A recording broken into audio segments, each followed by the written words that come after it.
વચનામૃત પત્રાંક 273 પત્રાંક 273 વવાણિયા ભાદ્ર પદવદ પાંચમ બુદ્ધ 1947. આ પત્ર ખીમજી દેવજી પર લખેલો છે. તેમાં કૃપાલે લખે છે, વિગત લખી તે જાણી ધીરજ રાખવી અને હરિચ્છા સુખદાયક માનવી એટલું જ આપણે તો કર્તવ્ય છે. વિગત લખી તે જાણી, આપે જે વિગત આપની લખી કોઈ પણ તકલીફ તે જાણી પણ ધીરજ રાખવી. ધીરજને કદી ખોવી નહીં. ધીરજના ફળ મીઠા છે. ઉપદેશામૃતમાં પણ પ્રભુ શ્રીજી ધીરજ માટે કહે છે. પાન 356 ઉપર જણાવ્યું, તારીખ 30/7/1934. કષાયનું સ્વરૂપ જ્ઞાની જ જાણે છે. કષાયનું સ્વરૂપ જ્ઞાની જ જાણે છે. મરણ વખતે કષાય તોફાન મચાવે છે, લેસ્યા બગાડે છે. માટે પહેલો પાઠ શીખવાનો છે તે એ કે ધીરજ. એ તો હું જાણું છું એમ નહીં કરવું. ધીરજ, સમતા અને ક્ષમા આ ત્રણનો અભ્યાસ વધારવો. રોગ કે વેદની ખમી ખોદવાનો અભ્યાસ કરવો. કષાય, ક્રોધ, માન, માયા, લોભ એને કે છે જ્ઞાની જ જાણે કે એનું સ્વરૂપ કેટલું ભયંકર છે.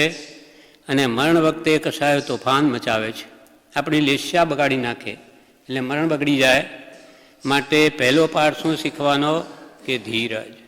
ગમે તેવી વ્યાધિ આવે, દુઃખ આવે તે ક્ષમતાએ સહન કરવું. પણ ધીરજનું કહ્યું તો કે ઓહો એ તો હું જાણું છું એમાં શું, એમ નહીં કરવું. પણ ધીરજનો અભ્યાસ કરવો, સમતાનો અભ્યાસ કરવો, ક્ષમા રાખવી, આ ત્રણનો અભ્યાસ વધારવો. રોગ કે વેદની ખમી ખૂંદવાનો અભ્યાસ કરવો. મેં તો આત્મા જાણ્યો નથી, પરંતુ પૂર્વના અનંત જ્ઞાનીઓએ તે આત્મા યથા તથ્ય જાણ્યો છે. તેવો જ તે આત્મા જેનું મને શરણ છે. એવા જ્ઞાની સદગુરુ ભગવંતે યથા તથ્ય જાણ્યો છે. જેમ છે તેમ આત્માનું સહજ સ્વરૂપ પરમ કૃપાળદેવે જાણ્યું છે. તે મારે માન્ય છે. અનંતા પૂર્વે જ્ઞાનીઓ, સિદ્ધ ભગવંતો થઈ ગયા, તીર્થંકરો વગેરે, એ બધાએ જેવો આત્મા જાણ્યો, જોયો, અનુભવ્યો તેવો જ મારો આત્મા છે એમ રાખું. મને જેનું શરણ છે એવા જ્ઞાની સદગુરુ ભગવંતે યથા તથ્ય જાણ્યો છે આત્માને, તે મારે માન્ય છે. તેવો જ સિદ્ધ સમાન મારો આત્મા શુદ્ધ છે. તે જ મારું સ્વરૂપ છે. તે જ મને પ્રાપ્ત હો. જ્ઞાનીને જે છે તે મને હો. આટલી અપૂર્વ વાત છે. પ્રભુ કે વ્યાધિ આવશે, દુઃખ આવશે મરણ વખતે, પણ ધીરજ રાખવી, ક્ષમતા રાખવી, સહન કરવાનો અભ્યાસ કરવો. એકદમ મરણ વખતે હું ધીરજ રાખી લઈશ, ક્ષમતાએ સહન કરી લઈશ, નહીં બને. હમણાંથી દુઃખ આવે તો કે મહારાજ પૂર્વે બાંધેલા કર્મના ઉદય છે, તો રોગ કે વેદની વખતે એવો અભ્યાસ કરી રાખેલો હશે તો એ મરણ વખતે કામ લાગશે. નહીં તો લેસ્યા વગાડી દેશે. આટલું બધું દુઃખ હોય મરણ વખતે કે વ્યાધિ પ્રસંગે, કોઈ આપણું સેવા કરનાર ન હોય અથવા ઘરના પણ પૂરી સંભાળ ન લેતા હોય તો આપણને બહુ દુઃખ થાય કે આ લોકો બધા કેવા છે. પણ આપણે જાણવું કે જે કંઈ પણ થઈ રહ્યું છે મારા કર્મના ઉદય છે, એમાં કોઈનો વાંક નથી. મારા પ્રત્યે કોઈને ભાવ હોય કે ન હોય, મારે મારા સ્વરૂપનું ચિંતન જાળવવું છે. એવો અભ્યાસ પહેલાંથી હશે તો મરણ વખતે તે કામ લાગશે. હું તો આત્મા છું. નાની પુરુષોએ જેવો જાણે અનુભવ્યો એવો પ્રભુ શ્રી કે અભ્યાસ કરી મૂકવો. વિગત લખી તે જાણી ધીરજ રાખવી. ધીરજ રાખવી એના વિશે 331 પાન ઉપર કૃપાલદેવ જણાવે છે, ધીરજ ન રહે એવા પ્રકારની તમારી સ્થિતિ છે. સૌભાગભાઈને લખે છે, આજીવિકાનો પ્રશ્ન છે, કુટુંબ મોટું છે, પણ કે ધીરજ ન રહે એવા પ્રકારની તમારી સ્થિતિ છે મોટા કુટુંબના કારણે. એમ અમે જાણીએ છીએ. તેમ છતાં ધીરજમાં એક અંશનું પણ ન્યૂનપણું ન થવા દેવું. ધીરજને ખોવી નહીં એ તમને કર્તવ્ય છે અને યથાર્થ બોધ પામવાનો મુખ્ય માર્ગ છે. યથાર્થ બોધ જેમ છે તેમ તત્વ સમજવા માટે સૌથી પહેલાં ધીરજ જોઈએ.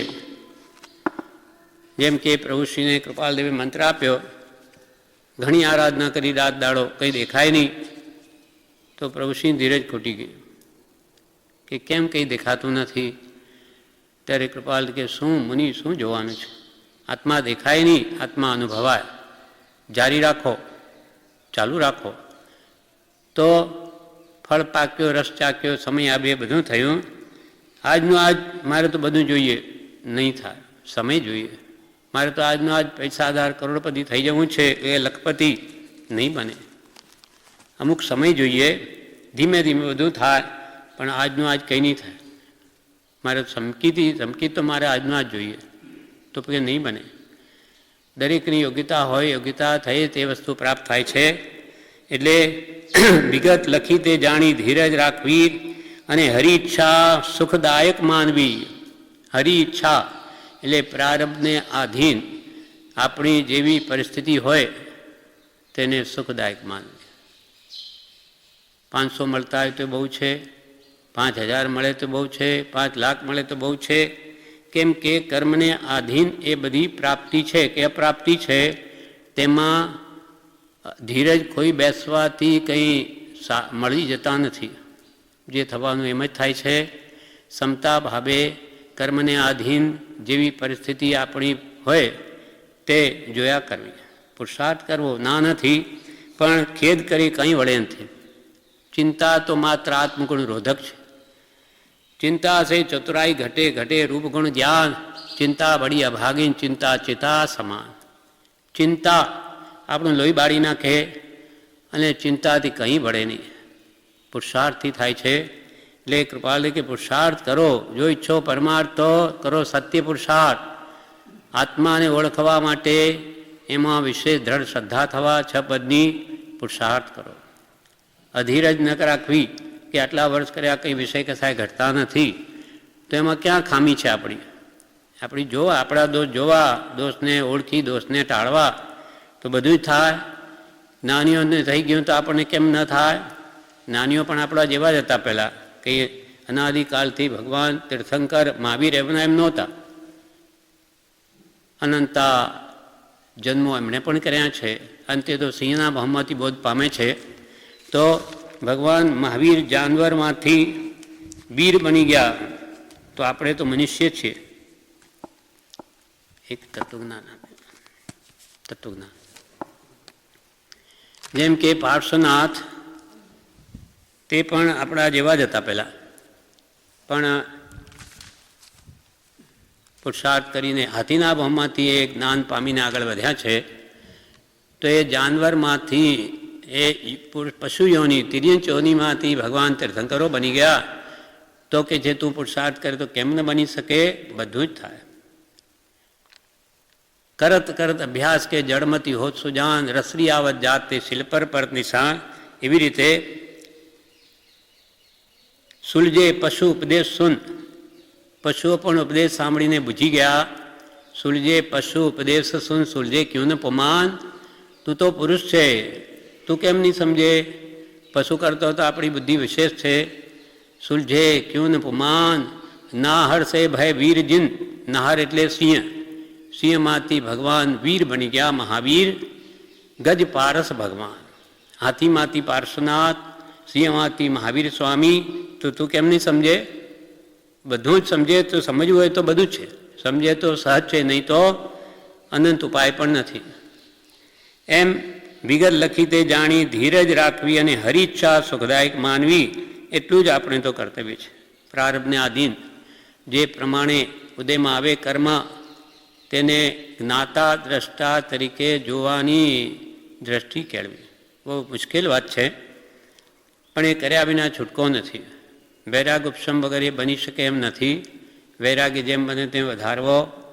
એના માટે 12 ભાવનાઓનું વિશે ચિંતન રાખવું કે જગતની વસ્તુઓનું વાસ્તવિક સ્વરૂપ તાદૃશ 12 ભાવના બતાવે છે.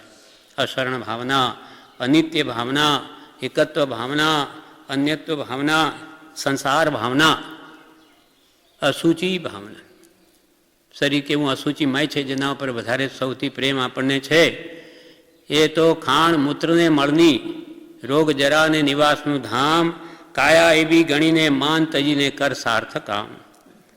એમ જે કંઈ પણ પરિસ્થિતિ સુખની કે દુઃખની આવી પડે, સુખમાં છકી જવું નહીં અને દુઃખમાં જ્ઞાની કે છે ખેદ કરવો નહીં. એ આ જ્ઞાનીનો ઉપદેશ છે. એટલે આપણે એ પ્રમાણે જીવવાનો પ્રયત્ન કરીશું તો નવીન કર્મબંધ ઓછા થશે અને જૂના સમતાએ ભોગવાઈને ખરી જશે. એટલે કૃપાલ કે વિગત જાણી ધીરજ રાખવી અને હરિચ્છા સુખદાયક માનવી, એટલું જ આપણે તો કર્તવ્ય છે. જે થાય તે યોગ્ય જ માનવામાં આવે. પરના ગુણ જોવામાં આવે, પોતાના ગુણનું ઉત્કર્ષ પણ સહન કરવામાં આવે, પરના દોષ જોવામાં ન આવે. જે થાય તે યોગ્ય જ માનવામાં આવે અને પોતાના ગુણનું ઉત્કૃષ્ટ પણ સહન કરવામાં આવે તો જ આ જગતમાં રહેવું યોગ્ય છે, બીજી રીતે નહીં. તો કે દુઃખી થશો, નવા કર્મ બાંધશો. ઉદય કર્મ પ્રમાણે જ આવે, કોઈનો મોકલેલો નથી તો સમતાએ વેદી લ્યો. બસ તો એ કર્મથી કે દેણદારી છૂટી જશે અને નવીન દેણદારી કર્મોની બંધાશે નહીં. એટલે આ કૃપાલુ કે છે આ ઉપાય છે એનો કે હરિચ્છા સુખદાયક, હરિચ્છા એટલે પ્રારબ્ધ પ્રમાણે જે થઈ રહ્યું છે એને સુખદાયક માનવું, તો દુઃખમાં પણ શાંતિ રહેશે.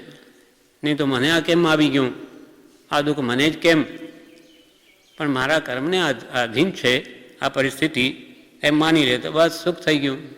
હવે એનો ઉપાય શોધવો રહ્યો, એનો ના નથી, પણ ચિંતા તો માત્ર આત્મગુણ રોધક છે. એટલું જ આપણે તો કર્તવ્ય છે. પછી ખીમજીભાઈને કૃપાલે લખે છે પત્રાંક 273, કલિયુગમાં અપાર કષ્ટે કરીને સત્પુરુષનું ઓળખાણ પડે છે, છતાં વળી કંચન અને કાંતાનો મોહ તેમાં પરમ પ્રેમ આવવા ન દે એમ છે. ઓળખાણ પડી અડગ પડે ન રહી શકે એવી જીવની વૃત્તિ છે અને આ કલિયુગ છે તેમાં જે નથી મૂંઝાતા તેને નમસ્કાર. આટલો જ પત્ર છે ખીમજી દેવજી પર. એટલે આપણા ઉપર સમજવો, કૃપાલદેવ કોઈ પણ નિમિત્તે લખાયું હોય આપણે એમ જ સમજવું આપણા ઉપર જ છે. કેમ કે આપણામાં બધા જ દોષો ભરેલા છે, એક પણ ગુણ પ્રગટ્યો નથી. એમ જ્યાં સુધી સમ્યક દર્શન ન થાય ત્યાં સુધી યથાર્થ રીતે એક પણ ગુણ પ્રગટતો નથી, એક પણ. એમ વિશ્વજી મહારાજ કહે છે સંકિત વગર કોઈ ગુણ પ્રગટતો જ નથી. એ જ એકડો છે, ત્યાર પછી આ બધા મીંડા કામના છે. સંકિત વગરનું બધું ઊંધું છે. એટલે સમ્યક દર્શનનું અદ્ભુત મહાત્મ્ય મહાપુરુષોએ પ્રત્યેક ગ્રંથોમાં ગાયું છે. કૃપાલ કે કલિયુગમાં, કલિયુગ વૈજ્ઞાનિકો તો કળનો યુગ કયા, જ્યારે જ્ઞાની પુરુષો શું કહે પાપ, કલી એટલે પાપ, પાપનો યુગ છે. હીન પુણ્ય જીવોએ ભરતક ક્ષેત્ર ઘેરી લીધું છે. પુણ્યહીન જીવો અહીંયા બધા જન્મ્યા છે મોટે ભાગે, એટલે આ કાળને પણ કલંક લાગી ગયો. કાળ તો બધા એવા જ હોય, એમાં 6 દ્રવ્ય જે છે પ્રમાણે જ પ્રવર્તન એના થતું હોય, પણ જીવોને લઈને કાળને પણ કલંક લાગે. કેમ કે આના વર્તન જ એવા હોય. જેમ કે ભગવાન મહાવીરના શિષ્યો વંક જડાય પછીમાં વાંકા અને જડ છે. આપણે ગમે એટલે આપણી જાતને કે બાળકોને હોશિયાર માનીએ, પણ એ ધર્મ તત્વ પ્રત્યે અશ્રદ્ધા છે એમને. એટલે એ જ્ઞાનીઓની દ્રષ્ટિમાં એ જ્ઞાન નથી, મિથ્યા જ્ઞાન છે. ધર્મ શ્રદ્ધાંતિ દૂર લઈ જાય છે. પણ આ કાળમાં બીજો કોઈ એને મગજને વિકાસ કરવા માટે કે ઋષિઓ મુનિઓના આશ્રમ નથી કે જ્યાં અભ્યાસ કરીને આત્મશુદ્ધ બાબત બી જ્ઞાન મેળવી શકે. પણ એવું જ કલિયુગનું સ્વરૂપ છે સર્વત્ર. એટલે આવા કલિયુગ એટલે પાપના યુગમાં અપાર કષ્ટે કરીને સત્પુરુષનું ઓળખાણ પડે છે. પહેલાં તો સત્પુરુષની પ્રાપ્તિ દુર્લભ છે, ઓળખાણ તો વાત દુર્લભ છે, આગળની વાત છે.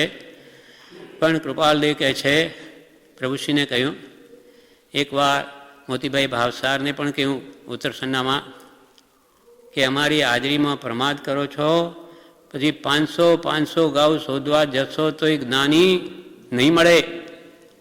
કૃપાલ લઈને ગયા નહીં, આ 100 સવા 100 વર્ષ થઈ ગયા. કૃપાલ કે જ્ઞાની નહીં મળે.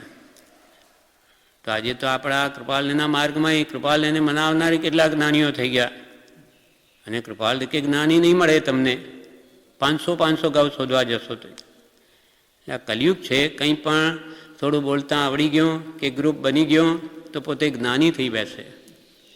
મહા જોખમદારીનું કામ છે પ્રભુશ્રી. જ્ઞાની થવું ગુરુ એટલે ભારે, મહાભારે કામ છે. ગુરુપણું ધરાવવું એ ઘણી મોટી જોખમદારી છે. પણ માનાદિ શત્રુ મહા, માન એને લઈને એ ખ્યાલ બી નથી આવતો કે 5-25 વાર માટે મોટો મહાત્મા થઈને બેસી રહીશ, પણ પછી મને અનંતકાળ સુધી ભટકવું પડશે, એને ભાન નથી આવતું. અસદગુરુ થઈને બેસે તો અસદગુરુએ વિનયનો લાભ લહેજો કાંઈ, મહામોહનીય કર્મથી બુડે ભવજળ માહી. સંસાર સમુદ્રમાં ડૂબી મરે છે. મોહનીય કર્મના 30 ભાંગા છે. એમાં એક ભાંગો આ છે કે પોતામાં ગુણ ન હોય એ દુનિયાને બતાવવો નહીં. અંદર પોતે જાણતો હોય અને દુનિયાને મહાત્મા બતાવે તો એ અસદગુરુ છે. અને એ મહામોહનીય કર્મથી બુડે ભવજળ માહી. મહામોહનીય કર્મનો ઉત્કૃષ્ટ બંધ 70 કોડાકોડી સાગરોપમનો છે. 70 કોડાકોડી સાગરોપમ. કોઈ કર્મની એટલી મોટી સ્થિતિ નથી. એનું મિથ્યાત્વ એટલું ગાઢ થાય છે કે એને ભવિષ્યમાં જ્ઞાની મળે તો એવા ગળે ઉતરે નહીં વાત. અને સંસાર વધારે છે એટલે પ્રભુશ્રી તો જાણે છે બધું. પોતે ગુરુ બન્યા નહીં અને અમે ગુરુ થતા નથી. અમે ગુરુ બતાવી દઈએ છીએ. તમારા ગુરુએ જ અમારા ગુરુએ જ તમારા ગુરુ એમ કરીને કદી પણ પોતે થયા નહીં. કોઈ કહેતા કે નહીં અમારે તો આપ જ, અમે ક્યાં જોયા છે કૃપાલને. તો પ્રભુશ્રી કે ઝેર પીઓ છો, ઝેર મરી જશો, ન હોય એ માર્ગ. અમે કહીએ તેમ કરો તો છૂટવાનો કંઈ આરો છે. અને બીજાને એમ કહ્યું કે તમે અમને ગુરુ માનો છો? તો કે હા. તો ગુરુ કહે એમ કરશો કે નહીં? તો હા કરીશું. તો અમે એમ કહીએ છીએ કે કૃપાલને ગુરુ માને. તો અમારી વાત માનશો કે નહીં? એમ કોઈ પણ રીતે પોતે ખસી ગયા છે અને એ કૃપાલને પણ દ્રષ્ટિ કરાવી છે. આખી જિંદગીએ જ કર્યું છે. બ્રહ્મચારીએ પણ આખી જિંદગીએ જ કર્યું. કોઈ એમને કંઈક વિશેષણો લખી દીધા પત્રમાં બ્રહ્મચારીને, તો એક પત્રમાં પત્ર સુધામાં લખે છે કે આવા વિશેષણો તો કૃપાલને શોભે. મેં તમને એવું શું લખી દીધું કે તમને મારા પ્રત્યે એવો ગુરુભાવ થઈ ગયો? આ હાથી પર ચડાવવાની અંબાડી તમે ગધેડા પર મૂકી દીધી કે હું તો જાણે ગધેડા જેવો છું, મારા ઉપર તમે મૂકી દીધી. હાથી ઉપર આ અંબાડી શોભે એ વચનો તો કૃપાલને શોભે. એમ કોઈ દિવસ પોતા તરફ દ્રષ્ટિ થવા દીધી નથી. અને ગુરુભાવ એકમાત્ર સતીને એક જ પતિ હોય તેમ કૃપાળુ દેહ પ્રત્યે જ રાખવા કહ્યું છે. અને એના વચનોના આધારે એ કહે છે અમારું કલ્યાણ થયું છે માટે એ પુરુષને ભજો. તમારું કલ્યાણ નહીં થાય તો એના અમે જામીનદાર છીએ. જવાબદારી લેવી સહેલી નથી. કેમ કે કોઈને ખોટા માર્ગે ચડાવી દઈએ તો એ પણ રઝળે, એ પણ ભટકે, અને એને ખોટે માર્ગે ચડાવવાનું ફળ એને પણ ભટકવું પડે. માટે એવું અમને પ્રભુ ભવદુઃખ વાલું નથી કે તમને ખોટો રસ્તો બતાવીએ જેથી તમે રખડો અને અમે રખડીએ, એ અમને વાલું નથી. પણ આ સત છે, એ માર્ગમાં ભૂલ નથી માટે કહીએ છીએ. પોતે અનુભવીને કહે છે, એનાથી એમને જ્ઞાન થયું છે. જેમ કે કોઈ કેન્સરની બીમારી કેટલાય ડૉક્ટરોની દવા લીધી હોય, મટતી ન હોય, ને કોઈ એવો વેદ મળી આવે અને એનાથી જડીબુટ્ટીઓથી મટી ગયું હોય કેન્સર જેવી બીમારી, તો એ ઠોકીને કહી શકે છે, હું ઠોકીને કહું છું આ વેદની દવા લ્યો, મેં બધી લીધેલી કાંઈ નહીં વળ્યું, પણ આ જડીબુટ્ટીથી મારું કામ થઈ ગયું, આ રોગ મટી ગયો, કેન્સર જેવો અસાધ્ય. માટે આત્મભ્રાંતિ જે અનાદિનો રોગ છે, આ સાચા વેદ સદગુરુ સુજાણ છે, માટે એની તમે દવા લ્યો. આત્મભ્રાંતિ સમ રોગની સદગુરુ વૈદ્ય સુજાણ, ગુરુ આજ્ઞા સંપત્તિની ઔષધ વિચાર ધ્યાન. એના વચનોના વિચારરૂપ ધ્યાન કરો. પહેલાં તો આ, પછી આત્મજ્ઞાન થઈ આત્મ ધ્યાન થાય. એમ ધ્યાન ઘણી આગળની વસ્તુ છે. ત્રિભુવનભાઈએ એકવાર કૃપાલને પૂછ્યું, ધ્યાન બાબત શું આપનું કહેવું છે? તો કે ધ્યાન. કૃપાલદેવ જવાબ નહીં આપ્યો, 5 વાર કહ્યું. પછી કૃપાલદેવ એકદમ બોલ્યા, 5 વાર કહ્યું, 5 વાર પૂછ્યો, સાહેબ ખબર નથી કે મેં 4 વાર કહ્યું, 5 વાર. તો કે ધ્યાન તરંગરૂપ છે. ત્યારથી પછી ધ્યાન કરવાનું એમના મનમાંથી નીકળી ગયું. કેમ કે આત્મા અનુભવ વગર ધ્યાન કોનું કરે? અમે તો કે મેડિટેશન કરીએ છીએ. કોનું ધ્યાન કરો, કોનું ચિંતન કરો? એટલે કૃપાલ કહો સદ વિચાર ધ્યાન, સત્પુરુષના વચનોનો ઊંડાણપૂર્વક ખૂબ ખૂબ તલસ્પર્શી જ્ઞાન મેળવો અને એને ખૂબ ખૂબ વિચારો તો આત્માની ઓળખાણ થશે. પછી ઓળખાણ થઈ આત્મા પ્રાપ્ત અનુભવાય ત્યારે તેનું ધ્યાન કરી શકાય. અને ત્યાં શું કરે? એમ અહીંયા કે છે કલિયુગમાં અપાર કષ્ટે કરીને ખૂબ ખૂબ મહેનત કરે ત્યારે પહેલાં તો સત્પુરુષ હાથમાં આવે છે. આપણા તો કંઈ મહા પુણ્યના ઉદય છે. બાકી પ્રભુશ્રી જેવા મળ્યા એટલે કૃપાલદેવની ઓળખાણ થઈ ગઈ, બાકી નહીં થા. કૃપાલદેવ ઝવેરી વેશમાં હોય ને એ જ્ઞાની છે, કોણ ઓળખી શકે? એ તો મુમુક્ષુના નેત્રોમાં આત્માને ઓળખે. એટલે પ્રભુશ્રીજીમાં એવી તીવ્ર મુમુક્ષુતા હતી. મનથી બ્રહ્મચર્યનું પાલન, સમ્યક દર્શનની ઈચ્છા. પોતાના ગુરુ હરચંદજી મહારાજ સંપ્રદાયના દીક્ષા લીધી, એમને કહ્યું આ મને આપો. તો કે એકાંત્ર ઉપવાસ કરો. 5 વર્ષ સુધી લાગ લગાડ એકાંત્ર ઉપવાસ કરે. શા માટે? મનથી બ્રહ્મચર્યનું પાલન થાય. તોય નહીં થયું. અને કૃપાલદેવ મળ્યા પછી પૂછ્યું તો કૃપાલદેવે શું જવાબ આપ્યો? મુનિ, નીરસ આહાર કરો. કોઈ ભક્તિથી તમારા પાત્રમાં નાખી દે, બીજાને આપી દીજો, તમે ખાશો નહીં. તે નીરસ ભોજન કરતા.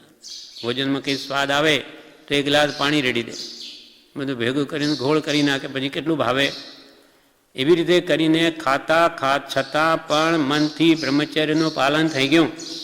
સદગુરુ જે ઉપાય બતાવે તે રોગ જાય જ. જે ક્ષમાનો ઉપાય બતાવે ક્રોધને જીતવાનો, તો ક્રોધ જાય જ. નાની તેના સાચા વૈદ છે. એમ કલિયુગમાં અપાર કષ્ટે કરીને સત્પુરુષનું ઓળખાણ પડે છે. આપણી ક્યાં તાકાત છે? મુમુક્ષુના નેત્રોમાં આત્માને ઓળખી લે, પણ મુમુક્ષુતા જ ક્યાં છે આપણામાં? આપણે કહેવાઈએ બધા મુમુક્ષુ, પણ છે બુભુક્ષુ. બુભુક્ષુ એટલે ખાવાનો ઈચ્છુક. પ્રસાદ ક્યાં મળતા હોય તો ત્યાં દોડી જાય ભક્તિમાં, પછી ક્યાં કંઈ મળવાનું કંઈ નથી તો બહુ લોકો ઘટી જાય.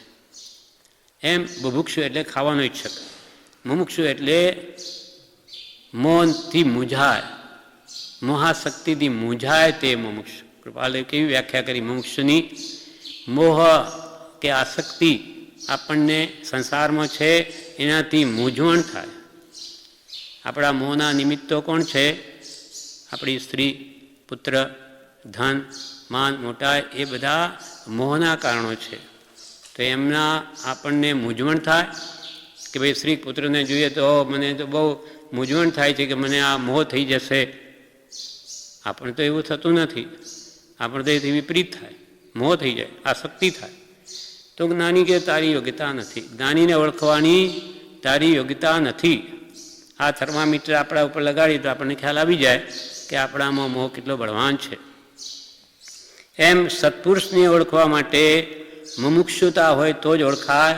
આ તો પ્રભુશ્રીજીમાં આવી હતી મુમુક્ષુતા એટલે એ ઓળખી ગયા. પહેલી જ મુલાકાતે સાષ્ટાંગ દંડવત કર્યા છે. એટલે કલિયુગમાં અપાર કષ્ટે કરીને, તો આપણે કષ્ટ કર્યા વગર કેમ મળી ગયું?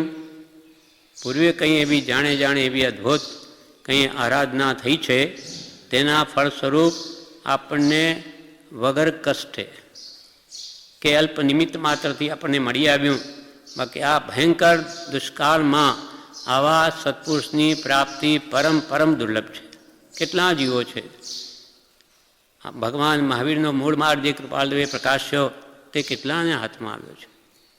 વર્તમાન આ કાળમાં મોક્ષ માર્ગ બહુલોપ થોડોય નહીં, જાણે લગભગ સાવ દબાઈ ગયો છે મૂળ માર્ગ. તો કે ધર્મને નામે તો એટલી ક્રિયાઓ થાય છે, કેટલું બધું ધર્મ નામે ધમાધમ મચી, પણ ધર્મ માર્ગ રહ્યો દૂર રે. આનંદગંજી કે ધર્મ જીણે સરગાઉં રંગ છું, ધર્મ કર તો જગ સહુ ફીરે રે, ધર્મ ન જાણે હો,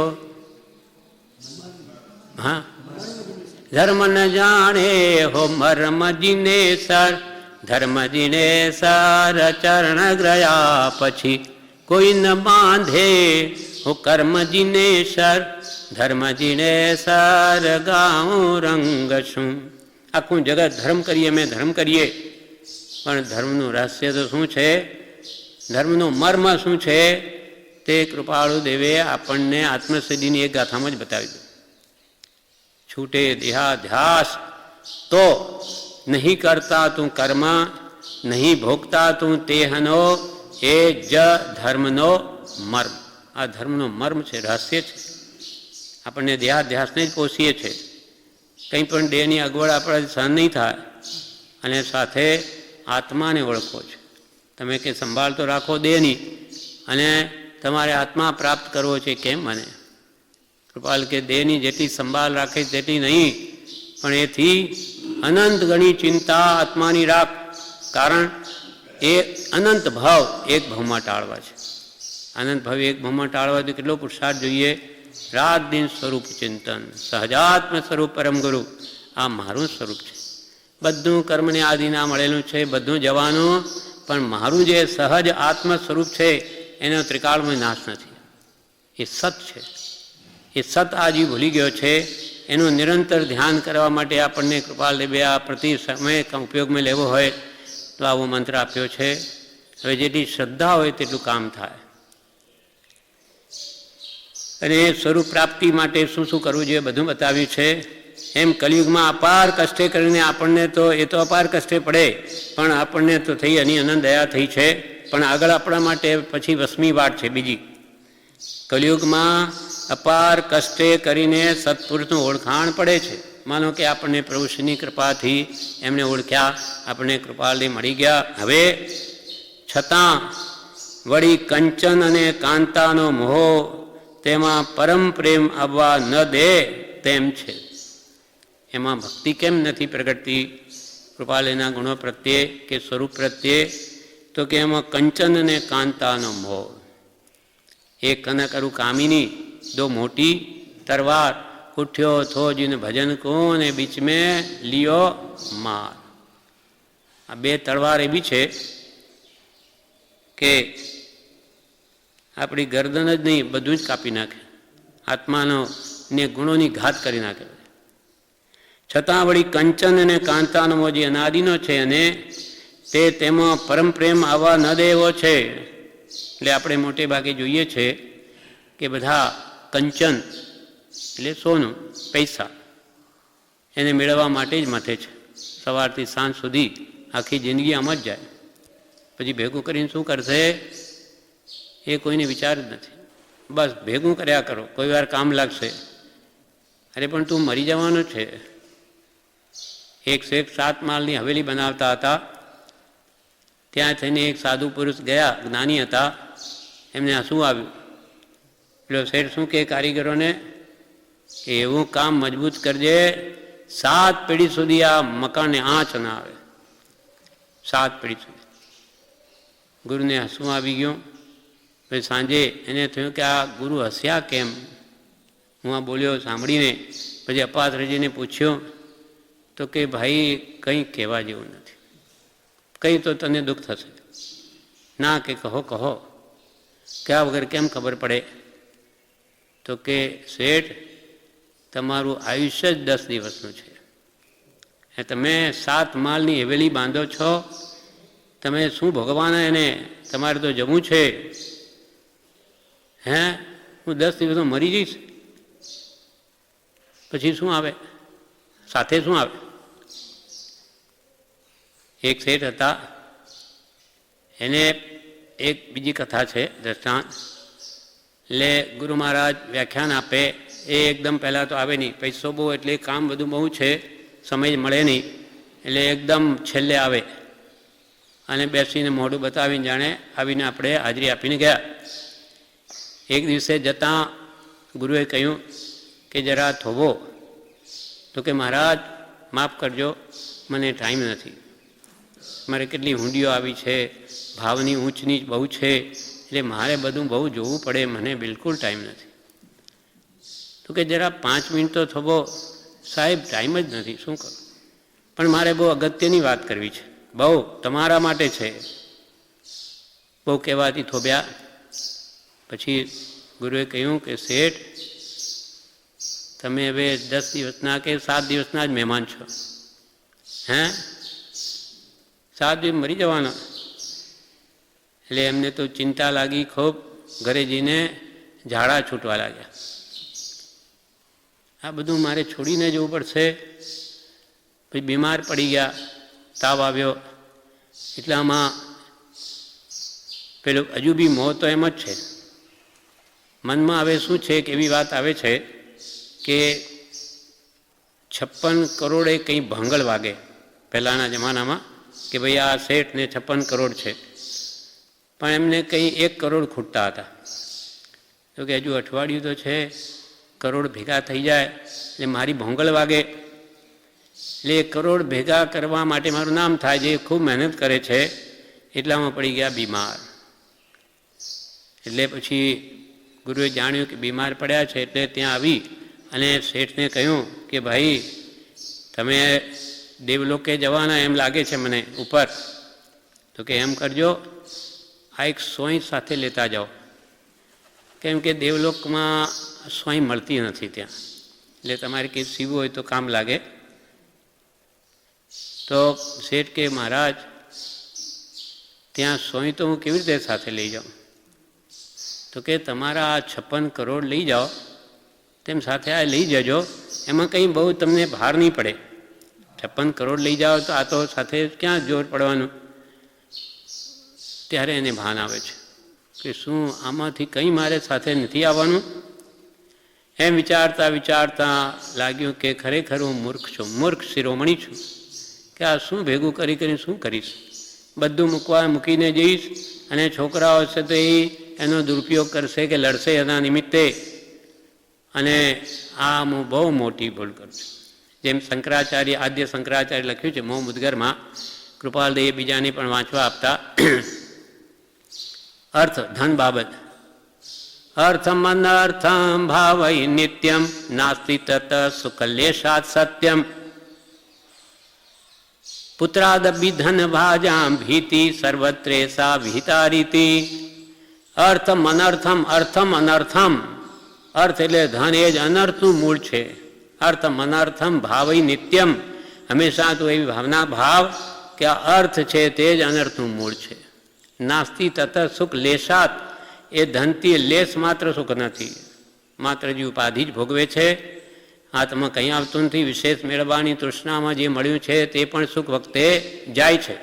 વિશેષ ભેગું કરવામાં પ્રાપ્તનું પણ એ લાભ લઈ શકતો નથી, અને ભેગું કરતો મરી જાય છે બધું મૂકીને.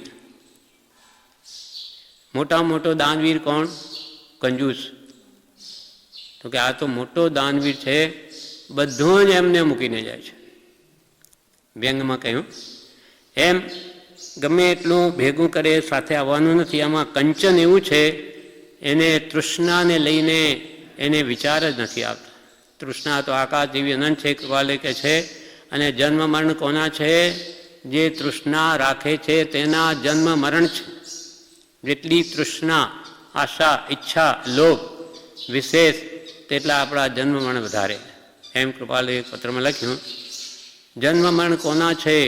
જે તૃષ્ણા રાખે છે તેના. એમ કંચનને લઈને આખું જીવન આપણું બરબાદ થાય છે.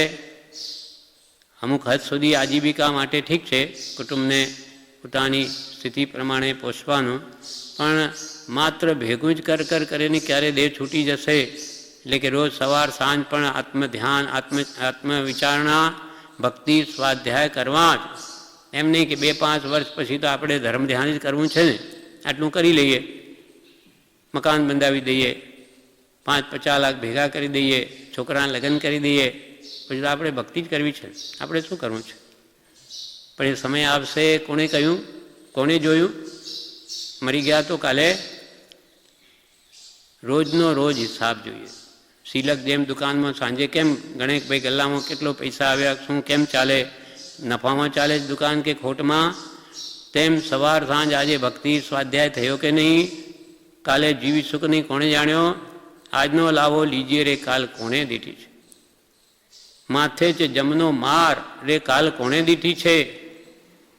એટલે રોજનું રોજ સ્વાધ્યાય ભક્તિ કદી ચૂકવાની. ખાવાનું જેમ મૂકતા નથી તો ભક્તિ ભજન પણ ન મૂકાય. એ આત્માનો ખોરાક છે. એ જો અમુક દિવસ નહીં આપો તો પછી આત્મા ભૂખે મરી જાય, એટલે કે એની ભાવના જ ભૂલાઈ જાય. એટલા માટે રોજે 3 પાઠ માળા શા માટે ઓછામાં ઓછું કરવા કહ્યું કે એની લિંક જળવાઈ રહે, એની ભાવના કન્ટિન્યુ લગાતાર ચાલુ રહે. નહીં તો અઠવાડિયે 10 દિવસે કરે ને પછી મૂકી દે, કાંઈ નહીં.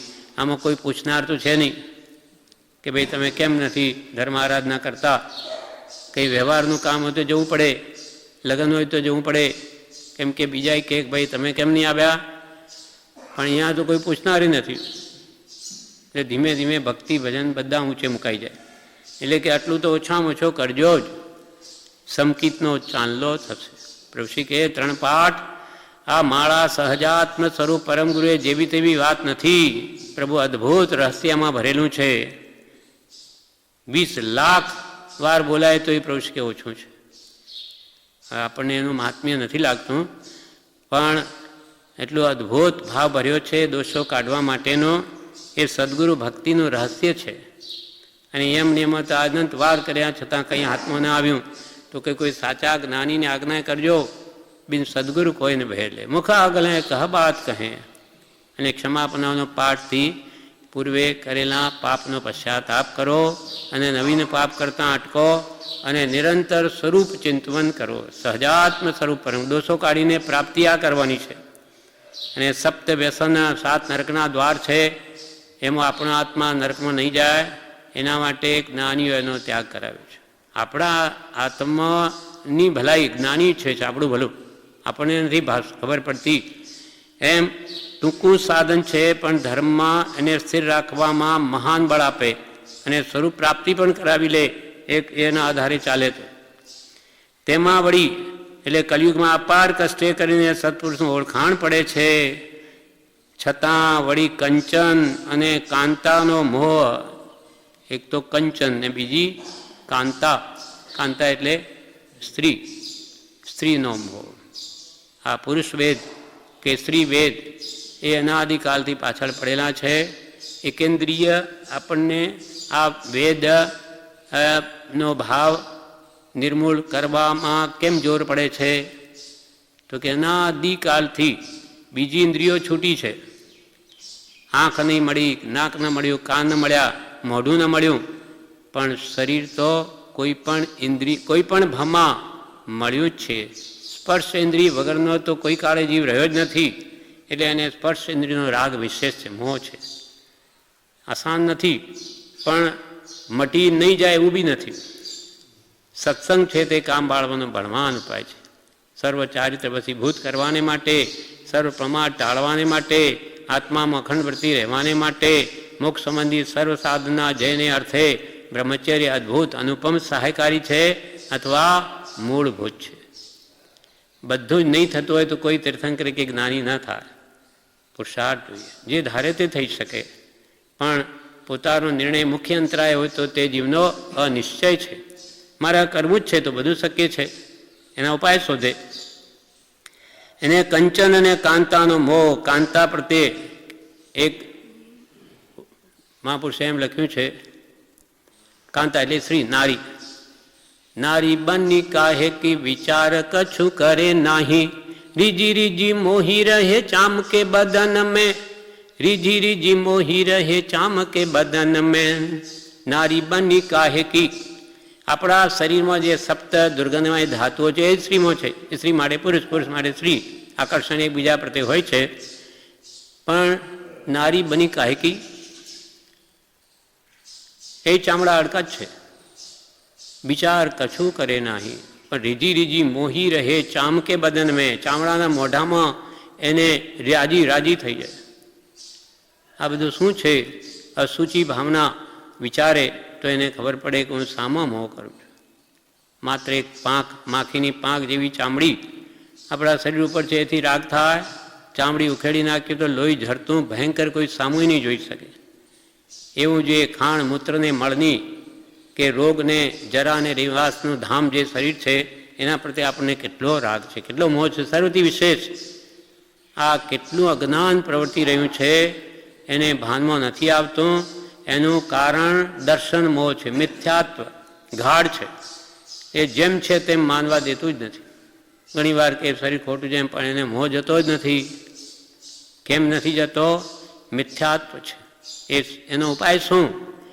એનો ઉપાય દર્શન મોહને હણવાનો માત્ર સત્પુરુષનો બોધ. કર્મોની ભેદભેદ દર્શન ચારિત્ર નામ. દર્શન મોહને હણવાનો ઉપાય હણે બોધ. વિતરાગતા અચૂક ઉપાય.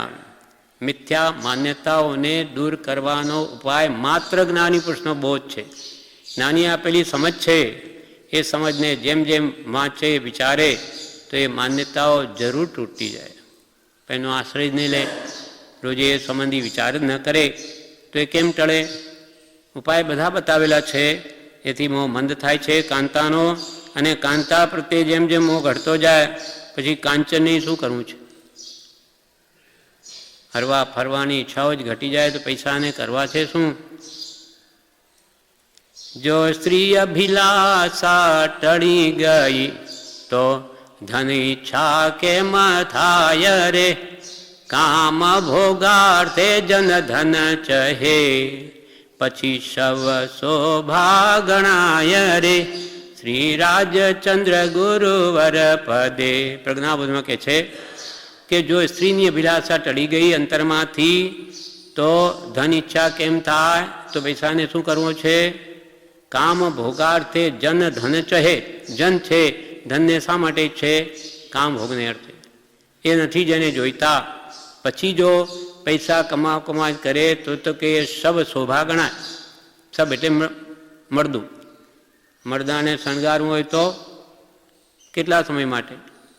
એમ કે આ કે શું તું એટલો મથે, હમણાં તો બાળી નાખવાનું છે એને ખૂબ ખૂબ શણગાર કરે પછી સબ શોભા ગણાય. જેને સપ્ત વ્યસન ભોગવાનથી તો આપણે પૈસાની જરૂર નથી. એટલે સપ્ત વ્યસન જેને ભોગવા હોય કે વૃત્તિઓ હોય તો કરોડો રૂપિયા પણ ઓછા પડે. એ તો આપણને ભગવાને છોડાવી દીધા. હવે વૃત્તિ એકમાં છે તે વૃત્તિને રોકે તે વ્રત. તે વૃત્તિથી કેમ પાછું વળવું? અને વિચારે કરીને કંચનને કાંતાનો મોહ જો ઓછો કરી દે તો પછી એને ભક્તિ પ્રત્યે વૃત્તિ જાય. વિષયાભિલાષા મટે ત્યારે વિષયાનંદ મટે ત્યારે આત્માનંદ પ્રગટે છે. છતાં વળી કંચન અને કાંતાનો મોહ તેમાં એટલે સત્પુરુષમાં પરમ પ્રેમ આવવા ન દે તેમ છે. અને પરમ પ્રેમ સત્પુરુષ પ્રત્યે ન આવે તો આપણું તો સમ્યક દર્શન પણ થાય. એના વચન પણ આપણા અંદર ઉતરે જ નહીં. ભક્તિ જ ન પ્રગટે. કૃપાલને પ્રત્યે માનો કે તો કૃપાલનું શું કહેવું છે આપણા અંતરમાં ઉતરે નહીં. એની આજ્ઞા માનવાનો ભાવ નહીં થાય. છે કે છે બીજા બધા કેમ આય કે સામાન્ય પણ થઈ જાય. પણ આ તો પુરુષ કેવો છે? અદ્ભુત છે. બ્રહ્મચારી કે 18,000 વર્ષ બાકી છે એમાં એવો પુરુષ દેખાવ નહીં દે. એવી અદ્ભુત શક્તિ ધરાવનાર આવો તીર્થંકર કોટીનો એવો લગભગ પુરુષ આ કાળમાં જન્મ્યો કે જેની કૃપાળુ દેવને પણ એમને પણ પોતાને વિચાર આવે છે કે અરે આ કાળમાં અમારો જન્મ આ વાની મારી કોયલની જેમ અમે અહીંયા ક્યાંથી આવી ગયા? જ્યાં કોઈ બીજા સાથે વાત કરવા જેવો કોઈ માણસ નથી દેખાતો. કોની સાથે વાત કરવી? એક સૌભાગભાઈ મળ્યા છે ત્યારે એમને અંતરમાં ઘણી શાંતિ થઈ છે કે હવે 2 શબ્દ વાતચીત કરવાનો કે મોકો મળ્યો. બાકી આ કાળમાં સારા માણસો સજ્જનો નાની તો દૂર છે મળવા, પણ નાનીના સાચા આરાધક મળવાય દુર્લભ થઈ પડ્યા એવો કાળ આવી ગયો છે. 5-25 વર્ષમાં તો એકદમ ઝડપી કલિકાલ પોતાનું સ્વરૂપ બતાવી રહ્યું છે. પતન થઈ રહ્યું છે. વિદેશની સંસ્કૃતિ અહીંયા આવે અને આ જે આપણી જે સંસ્કૃતિ કેટલા વર્ષોથી બધી ભૂસાઈ રહી છે. કલિયુગમાં અપાર કષ્ટે કરીને સત્પુરુષનું ઓળખાણ થાય છે. તે છતાં વળી કંચન અને કાંતાનો મોહ તેમાં પરમ પ્રેમ ન આવવા દે તેમ છે. ઓળખાણ પડીએ અડગપણે ન રહી શકે એવી જીવની વૃત્તિ છે. ઓળખાણ પડે માનો પ્રભુને કહેવાથી, પણ એમાં આપણી અડગપણે વૃત્તિ એટલે દ્રઢ શ્રદ્ધા રહેવી પણ વિકટ છે. અને આ કલિયુગ છે તેમાં જે નથી મૂંઝાતા તેને નમસ્કાર. ચારે બાજુ મૌન ભયંકર વાતાવરણ છે, એમાં જેને મૂંઝવણ નથી થતી તો કે એને અમારા નમસ્કાર છે. એના વિશે કૃપાલે એક પત્રમાં લખે છે,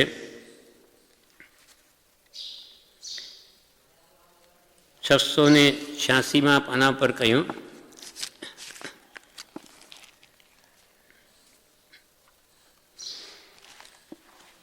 ઉપદેશ છાયામાં કે છે, પૂર્વકાળમાં જીવો આરાધક અને સંસ્કારી હતા.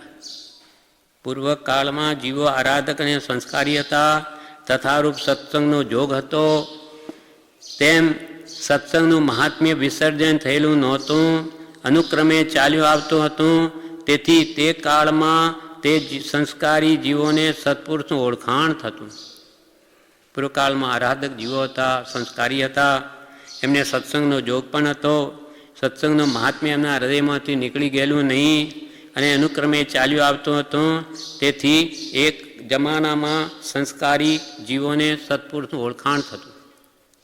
આ કાળમાં સત્પુરુષનું દુર્લભપણું હોવાથી ઘણો કાળ થયા સત્પુરુષનો માર્ગ મહાત્મ્ય અને વિનય ઘસાઈ ગયા જેવા થઈ ગયા હોવાથી અને પૂર્વના આરાધક જીવો ઓછા હોવાથી જીવને સત્પુરુષનું ઓળખાણ તત્કાલ થતું નથી. આ કાળમાં સત્પુરુષનું દુર્લભપણ ક્યાં છે? સત્પુરુષ આત્મા જેને પ્રત્યક્ષ છે એવો પ્રત્યક્ષ પુરુષ જોઈએ. બાકી તો બધા આપણે પ્રત્યક્ષ જ છીએ ને. જેને આત્મા પ્રગટ છે તે પ્રત્યક્ષ પુરુષ.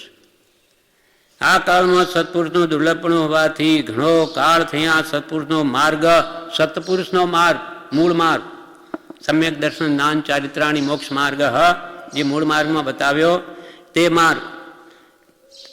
ઘણો કાળ થયા સત્પુરુષનો માર્ગ એટલે મૂળ માર્ગ, એનું મહાત્મ્ય વિનય ઘસાઈ ગયા જેવા થઈ ગયા હોવાથી પૂર્વના આરાધક જીવો ઓછા હોવાથી, હીન પુણ્ય જીવો પ્રત્યક્ષ ક્ષેત્ર ઘેરી લીધું હોવાથી જીવને સત્પુરુષનું ઓળખાણ તત્કાળ થતું નથી. ઘણા જીવો તો સત્પુરુષનું સ્વરૂપ પણ સમજતા નથી. સત્પુરુષ કોને કહેવા એ જ વાત ખબર નથી જીવોને મોટે ભાગે. તો એ કોને સત્પુરુષ માને છે? ઘણા જીવો તો સત્પુરુષનું સ્વરૂપ પણ સમજતા નથી. કાં તો છકાયના રક્ષપાલ સાધુને, છકાયજીની રક્ષા કરે એવો સાધુ છે, બસ એ સત્પુરુષ એમ માની લે છે. કાં તો શાસ્ત્રો ભણ્યા હોય તેને, માં પંડિત છે એ તો બધું જાણે, એને વળગી પડે, આપ તો બધું જાણો એમ કરીને તેને મોટો ગણે. કાં તો ત્યાગી હોય તેને, કોઈ બ્રહ્મચારી હોય, તપસ્વી હોય, તેને માની લે કે હા આ તો ભાઈ ખરેખર મહાન પુરુષ છે, કૃપા લેખે છે. અને કાં તો ડાયો હોય તેને સત્પુરુષ માને છે. ભલાની ચાપલુસી કરતો હોય, પોતાનું ડાપણ કૂટતો હોય તો એને પણ સત્પુરુષ માને, પણ તે યથાર્થ નથી. પર કૃપા લેખે આ સત્પુરુષના ગુણો લક્ષણો નથી. પણ આ કાળમાં તો બધું એવું જ છે. સાચા સત્પુરુષ ન મળે ત્યારે કે છે ઘણા જીવો તો સત્પુરુષનું સ્વરૂપ પણ સમજતા નથી. સત્પુરુષનું કાં તો છકાયના રક્ષપાલ સાધુને, કાં તો શાસ્ત્રો ભણ્યા હોય તેને, કાં તો કોઈ ત્યાગી હોય તેને, અને કાં તો ડાયો હોય તેને સત્પુરુષ માને છે, પણ તે યથાર્થ નથી. સત્પુરુષનું ખરેખર સ્વરૂપ જાણવું જરૂરનું છે. સત્પુરુષનું ખરેખરનું સ્વરૂપ જાણવું જરૂરી છે. કેમ કે આત્મજ્ઞાન ત્યાં મુનિ પણ તે સાચા ગુરુ હોય. સાચા ગુરુનું લક્ષણ પહેલું આત્મજ્ઞાન, સમદર્શિતા, વિચરે ઉદય પ્રયોગ, અપૂર્વ વાણી, પરમ શ્રુત સદગુરુ લક્ષણ યોગ્ય અપૂર્વ વાણી. એની વાણી એવી અપૂર્વ અજ્ઞાની કરતાં સાવ જુદી પડે. અને આ વિરોધક વાણી હોય, કદી વિરોધ ના આવે એમાં, ત્રિકાળમય એવી અનુભવપૂર્વકની વાણી હોય. સત્પુરુષનું ખરેખરનું સ્વરૂપ જાણવું જરૂરનું છે. મધ્યમ સત્પુરુષ હોય તો વખતે થોડા કાળે તેમનું ઓળખાણ થવું સંભવે. કારણ કે જીવની મરજી અનુકૂળ તે વર્તે, સહજ વાતચીત કરે અને આવકાર ભાવ રાખે, તેથી જીવને પ્રીતિ થવાનું કારણ બને. પણ ઉત્કૃષ્ટ સત્પુરુષને તો તેવી ભાવના હોય નહીં, અર્થાત નિષ્ફળતા હોવાથી તેવો ભાવ રાખે નહીં. તેથી કાં તો જીવ અટકી જાય અથવા મૂંઝાય અથવા તેનું થવું હોય તે થાય. સાચા ઉચ્ચ દશાને પામેલા પુરુષો તો વાતચીત ન કરે, ઉદ્યાદિન વૃત્તિ સ્વરૂપમાં રમતા હોય. કોઈ મધ્યમ હોય તો વળી વાત કરે તો બીજાને પ્રતિ પણ થાય. એટલે આ કાળમાં સત્પુરુષનું ઓળખાણ તો અતિ દુર્લભ છે. વળી કે છે 616 પાન ઉપર કહ્યું,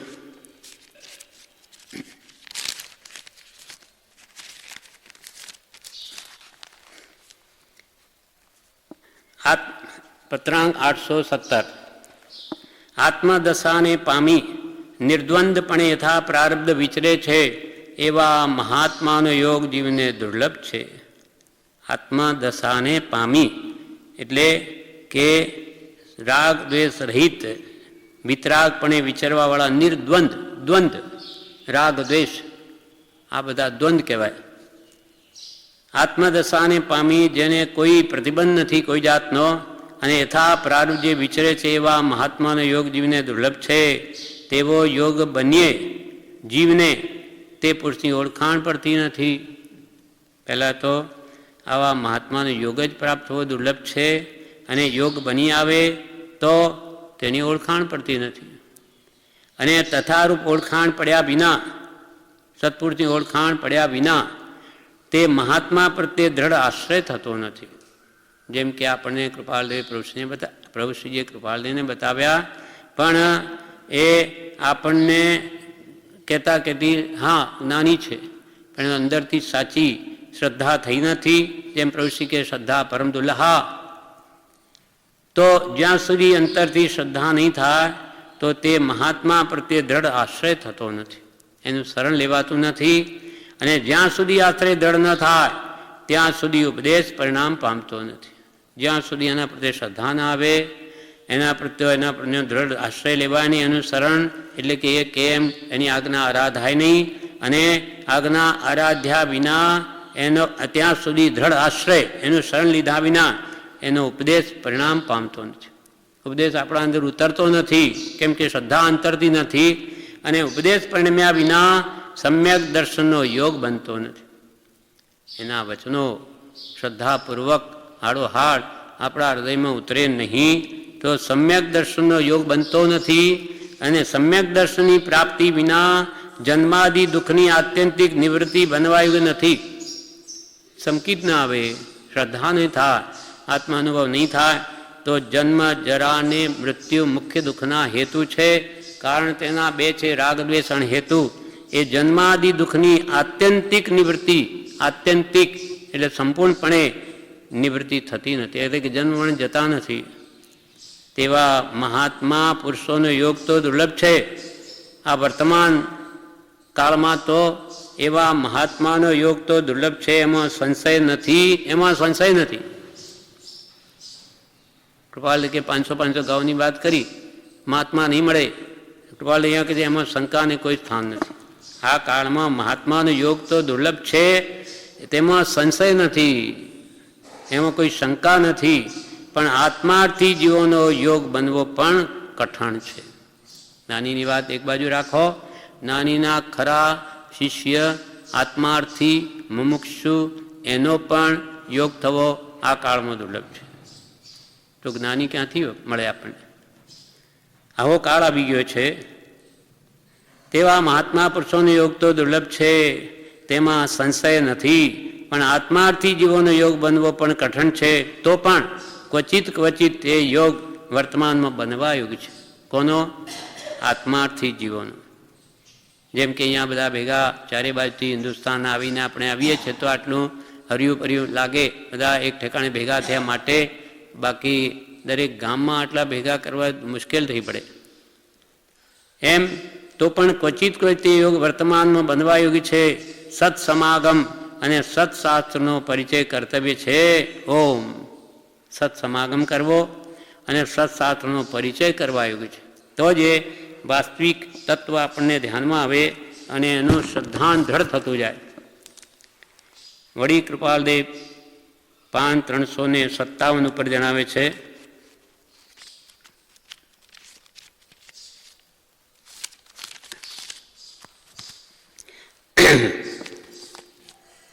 નાની પુરુષનું ઓળખાણ નહીં થવામાં જીવના ઘણું કરીને જીવના 3 મોટા દોષ જાણીએ છીએ.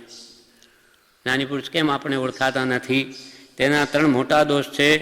એક તો હું જાણું છું, હું સમજું છું, એવા પ્રકારનું જે માન જીવને રહ્યા કરે છે તે માન. મને ખબર છે.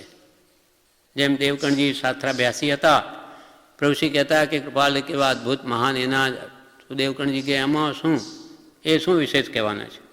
શાસ્ત્રો તો બધા મને ખબર છે, હું જાણું છું. તેથી કૃપાલદેવને કહેતા કે દેવકણજીને લઈ આવું, એમ પ્રભુશ્રી કહેતા. ત્યારે કૃપાલ કે ના, એ જાણે છે કે એમને મનમાં બીજું છે કે હું જાણું છું, સમજું છું, મને બધી ખબર છે. ત્યાં સુધી એ પ્રભુ કૃપાલનો યોગને કરાવ્યો. એમ માન આડું આવે છે. બીજું પરિગ્રહાદિને વિશે જ્ઞાની પુરુષ પર રાગ કરતાં વિશેષ રાગ. આ બીજું કારણ. પૈસા ભેગા કરું, પરિગ્રહ ભેગો કરું, એમાં પ્રત્યે અત્યંત પ્રીતિ હોવાથી સત્પુરુષ પ્રત્યે એને ટાઈમ જ ન મળે. તે વાતને સમજવા માટે કે વિચારીને ઊંડા એ આજ્ઞામાં રહેવા માટે સમય નથી એની પાસે. બીજું કારણ પરિગ્રહાદિકને વિશે, પરિગ્રહ આદિ સ્ત્રી પુત્ર બધું એમાં આવી ગયું. વિશે જ્ઞાની પુરુષ પર રાગ કરતાં પણ વિશેષ રાગ. ત્રીજું લોક ભયને લીધે, અપકીર્તિ ભયને લીધે અથવા અપમાન ભયને લીધે જ્ઞાનીથી વિમુખ રહેવું. કોઈ અહીંયા આવી જાય અને પોતાના ગુરુને કે અમે ત્યાં ગયા હતા, અરે ત્યાં ગયા તમે ફસાઈ જશો એમ કરીને એવો પાછો વાળી જાય, તમારે જેવા ત્યાં જાય. અને ખરેખર માન મોટાની ઈચ્છા હોય તો અહીંયા તો કંઈ માન મળે નહીં. બહાર તો કુગુરોને શેઠ હોય તો આગળ બોલાવે, આગળ આવો, આગળ બેસો. અહીંયા તો કોઈ ભાવ પૂછે નહીં. શેઠ તો તમારા ઘરે, અહીંયા તો ભક્તિ કરે મોટો, એનું મહાત્મ્ય છે. એટલે અહીંયા માન પાન માટે આવતો હોય તો નહીં મળે, ખાન પાન જોઈએ તોય નહીં મળે. ઠીક છે, પેટ ભરાય એવું બધું મળી જાય, પણ આત્માર્થનું લક્ષ્ય એને માટે જ અહીંયા આશ્રમ છે. બીજે બધા આપણા તીર્થોમાં ભોજનનો સમય થાય ત્યારે ઘંટ વાગે, ચાલો ઘંટી વાગી, શાની? જમવાની. જ્યારે અહીંયા ભક્તિની ઘંટી વાગે, ભક્તિનો ટાઈમ થઈ ગયો, ઘંટ વાગ્યો. એમ અહીંયા મહાત્મ્ય ભક્તિનું છે, ખાવા પીવાનું નથી કે માન મોટાઈનું નથી. એટલે અહીંયા લોક ભયને લીધે, અપકીર્તિ ભયને લીધે અને અપમાન ભયને લીધે જ્ઞાનીથી વિમુખ રહેવું, તેના પ્રત્યે જેવું વિજ્ઞાનબિત થવું જોઈએ તેવું ન થવું, એ 3 કારણો જીવને જ્ઞાનીથી અજાણ્યો રાખે છે, આડા આવે છે જ્ઞાનીનું ઓળખાણ કરવામાં. વળી પાન 719 કે છે, પાનું 719, એમાં એમ કહ્યું ઉપદેશાયામાં નીચે એ પેજમાં પ્રશ્ન, સત્પુરુષ કેમ ઓળખાય? ઉત્તર કૃપાલે આપે, સત્પુરુષો તેમના લક્ષણોથી ઓળખાય. સત્પુરુષોના લક્ષણો, તેઓની વાણીમાં પૂર્વાપર અવિરોધ હોય, આગળ પાછળ કદી વિરોધ ના આવે. એક વાત આજે કરીએ કે 100 જ્ઞાની ભેગા કરો, બધાનો એક જ મત હોય, અને એક અજ્ઞાનીના 100 મત હોય, કેમ કે અનુભવ વગર બોલે છે. તેઓની વાણીમાં પૂર્વાપર વિરોધ હોય. તેઓ ક્રોધનો જે ઉપાય કહે તેથી ક્રોધ જાય, માનનો જે ઉપાય કહે તેથી માન જાય. જેમ પ્રભુશ્રીને કામ બાળવાનો ઉપાય બતાવ્યો તો કામ ગયો, એમ જ્ઞાનીની વાણી પરમાર્થ રૂપ જ હોય છે. તે અપૂર્વ છે. જ્ઞાનીની વાણી બીજા અજ્ઞાનીની વાણીની ઉપરને ઉપર જ હોય, એટલે જુદી જ પડે અજ્ઞાની કરતાં. જ્યાં સુધી જ્ઞાનીની વાણી સાંભળી નથી ત્યાં સુધી સૂત્રો છાસ બાકડા જેવા લાગે, નીરસ લાગે. જ્યારે જ્ઞાની એનું શાસ્ત્રોનું મહાત્મ્ય બતાવે ત્યારે લાગે ઓહો એવી અદ્ભુત વાત છે. તેમ અહીંયા કહ્યું, કલિયુગમાં અપાર કષ્ટે કરીને સત્પુરુષનું ઓળખાણ પડે છે, છતાં વળી કંચન અને કાંતાનો મોહ તેમાં પરમ પ્રેમ આવવા ન દે તેમ છે. ઓળખાણ પડે અડગપણે ન રહી શકે એવી જીવની વૃત્તિ છે. અનાદિથી મોહ એ મારે છે, અને આ કલિયુગ છે તેમાં તે નથી મૂંઝાતા, તેને નમસ્કાર. 336 પાન ઉપર કૃપાલે નમસ્કાર કરે છે જે નથી મૂંઝાતા એને. અને આ કલિયુગ છે તેમાં જે નથી મૂંઝાતા તેને નમસ્કાર. પાનું 336. એમાં કે છે આ કાળ કેવો છે. પત્રાંક 384 મુંબઈ અષાઢ સુદ નામ 1948 શબ્દાદિ 5 વિષયની પ્રાપ્તિની ઈચ્છાએ કરી જેના ચિત્ત અત્યંત વ્યાકુળપણે વર્તે છે એવા જીવોનું જ્યાં વિશેષપણે દેખાવું છે એવો જે કાળ ત્યાં દુષ્મ કલિયુગ નામનો કાળ છે. કલિયુગ પાપનો યુગ કેમ? તો આ કારણ બતાવ્યું. શબ્દાદિ 5 વિષયની પ્રાપ્તિની ઈચ્છાએ કરી. શબ્દ આદિ, શબ્દ રૂપ રસગંધ સ્પર્શ, આ 5 ઇન્દ્રિયોના વિષયો છે. શબ્દ એ કાનનો વિષય છે, રૂપ એ આંખનો વિષય છે, રસ એ જીભનો વિષય છે, રૂપ રસ ગંધ નાકનો વિષય, સ્પર્શ શરીરનો વિષય છે, કોમળ સ્પર્શ છે શરીર. એમ શબ્દાદિ 5 વિષયની પ્રાપ્તિની ઈચ્છા એ 5 વિષયો જોઈએ છે લોકોને. પૈસા શા માટે જોઈએ? વિષયો મેળવવા, 5 સાધનો મેળવવા માટે. શબ્દાદિ 5 વિષયની પ્રાપ્તિની ઈચ્છાએ કરી જેના ચિત્ત અત્યંત વ્યાકુળપણે વર્તે છે. અત્યંત વ્યાકુળ છે. કૃપાલએ લખ્યું છે વિષયથી જેની ઇન્દ્રિયો આર્ત છે તેને શીતળ એવું આત્મસુખ આત્મતત્વ ક્યાંથી પ્રતીતિમાં આવે? 5 વિષયોની આકુળતા નિરંતર સતાવતી હોય તેને આત્માના સુખનું ક્યાંથી લક્ષ આવે? વિષયથી જેની ઇન્દ્રિયો આર્ત છે, દુઃખી છે, તેને શીતળ એવું આત્મસુખ આત્મતત્વ ક્યાંથી પ્રતીતિમાં આવે? એને વિશ્વાસ જ નહીં આવે કે આત્માનું વળી સુખ શું? સુખ તો ખાવા પીવા જોવા સૂંઘવા સાંભળવા હરવા ફરવામાં, આમાં શું સુખ છે? એમ શબ્દાદિ 5 વિષયની પ્રાપ્તિની ઈચ્છાએ કરી જેના ચિત્ત અત્યંત વ્યાકુળપણે વર્તે છે એવા જીવોનું જ્યાં વિશેષપણે દેખાવું છે. મોટે ભાગે આવા જ જીવો આ કાળમાં છે. તેને આ જોઈએ છે વિષય કસાયમાં પ્રવૃત્તિવાળા 5 વિષયો ભોગવવા માટે ધનાદિ કસાયો કરે એના માટે ક્રોધમાન માયાલોભ એમાં પ્રવર્તે છે. એવું જ્યાં વિશેષપણે દેખાવું છે એવો જે કાળ તે આ દુષ્મ કલિયુગ નામનો કાળ છે. દુષ્મ દુઃખે કરીને બધી વસ્તુ પ્રાપ્ત થાય છે, છતાં એમાં સુખ બુદ્ધિ કરી લીધી, દુઃખમાં સુખ માની લીધું. તેને વિશે વિહવલપણું જેને પરમાર્થને વિશે નથી થયું, એટલે કે આવા કાળમાં પણ જેનું મન પરમાર્થથી જુદું થયું નથી, કોને કૃપાલે નમસ્કાર કરે? આવા જીવને. કે આવા ભયંકર કલિયુગમાં પણ જેનો પરમાર્થ ભાવ છૂટી ગયો નથી, ચિત્ત વિક્ષેપ પામ્યું નથી, આ વિષયોના સાધનોથી પણ જેનું ચિત્ત વિક્ષેપ પામ્યું નથી, સંગે કરીને પ્રવર્તન ભેદ પામ્યું નથી.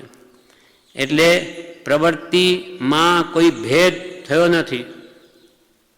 જે આરાધનામાં તલીન છે, બીજી પ્રીતિના પ્રસંગે જેનું ચિત્ત આવૃત થયું નથી, પ્રીતિ રાગના મોહના પ્રસંગોમાં પણ જેનું ચિત્ત આવરણ પામ્યું નથી, બીજા જે કારણો તેને વિશે જેનો વિશ્વાસ વર્તો નથી, સંસારના સુખના બધા કારણો તેના પ્રત્યે જેને વિશ્વાસ વર્તો નથી કે એમાં સુખ છે, એને મનમાં બેસતું નથી, એવો જો કોઈ હોય તો તે આ કાળને વિશે બીજો શ્રી રામ છે. તથાપી જોઈને સખેદ આશ્ચર્ય વર્તે છે કે એ ગુણના કોઈ અંશે સંપન્ન પણ અલ્પજીવો દ્રષ્ટિગોચર થતા નથી, એવો આ કાળ છે. આવા ભયંકર મોહમય વાતાવરણમાં જે આત્મભાવ ટકાવી રાખે તેને કે છે એ બીજો શ્રી રામ જેવા છે, એને અમારા નમસ્કાર છે. પણ તથાપી તો પણ જોઈને સખેદ અમને આશ્ચર્ય વર્તે છે, અત્યંત આશ્ચર્ય થાય છે ખેદ સહિત કે એવા ગુણના કોઈ અંશે સંપન્ન, બધું તો જવા દો, ઉપર કહ્યા એ ગુણના અંશે સંપન્ન અલ્પજીવો પણ દ્રષ્ટિગોચર થતા નથી. આવા ગુણોના અંશ પણ જેનામાં હોય એવા જીવો પણ દેખાતા નથી. એવા ભયંકર કલિયુગ છે, તેમાં આપણે રહીએ છીએ અને આનંદ માનીએ છીએ. એટલે જ્ઞાની કહે છે કે આમાં કેવી રીતે સમય ગાળવો. આવા ભયંકર યુગમાં ત્યાગ વૈરાગ ઉપશમ ભક્તિની જો જાગૃતિ નહીં રાખી તો આ ભાવ પણ આપણો વ્યર્થ ચાલ્યો જશે. એમ આ પ્રમાણે આ પત્ર ઓળખાણ પડે અડકપંડે એવી જીવની વૃત્તિ છે અને આ કલિયુગ છે તેમાં જે નથી મુજાતા તેમને અમારા નમસ્કાર. એટલે આ પત્ર પૂરો થયો. વિશેષ આગળનો પત્ર આપણે આવતીકાલે